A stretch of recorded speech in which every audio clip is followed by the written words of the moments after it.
Now, stay in the Middle East, Syrian Foreign Minister Faisal Mekdad is in Tunisia for a 3-day official visit, and this comes after the two countries agreed to resume diplomatic ties. It's the first visit by a top Syrian official to Tunisia in over a decade. Now, Adnen Chaouachi reports from Tunis. Tunisian President Kais Saied met on Tuesday with Faisal Mekdad. The Syrian foreign minister said this visit is part of the re-establishment of bilateral relations between the two Arab states. Now, following the daring decision taken by the Tunisian President Kais Saied to resume diplomatic ties between the two countries, there's a new Tunisian ambassador who's been accredited in the Syrian Arab Republic. We will also open our embassy in the next few days and send a diplomatic crew led by a new Syrian ambassador to Tunisia.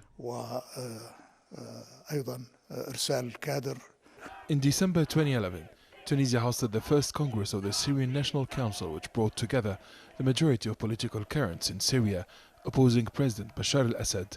In February 2012, Tunis hosted the first International Congress of Friends of the Syrian People, which recognized the legitimacy of the Syrian National Council as the legal representative of Syrians. The so-called Friends of the Syrian People Congress in Tunisia was the first international platform to launch a diplomatic attack against Syria. It paved the way for thousands of militants to join terrorist cells in Syria.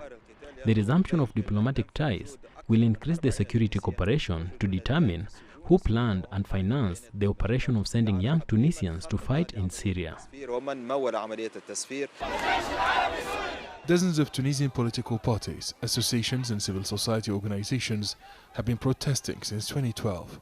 Activists have been calling for the resumption of diplomatic ties between Tunis and Damascus.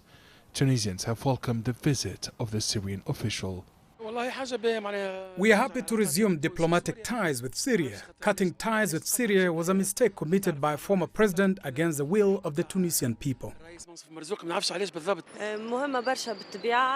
Appointing a Tunisian ambassador in Syria and a Syrian ambassador in Tunisia will allow people in the two countries to travel and resume a normal life. Syrians are our brothers. We respect their sovereignty and territorial integrity. President Kais Saied has rejected any interference in Syria's internal affairs, saying the crisis in Syria is an internal matter that concerns only the Syrian people. Kais Saied stressed Tunisia's determination to preserve the solid and historical ties of brotherhood and cooperation binding Tunisia and Syria. Syria's Foreign Minister Faisal Mekdad said President Bashar al-Assad has welcomed the resumption of ties between Damascus and Tunis. Adnen Chaouachi, CGTN, Tunis.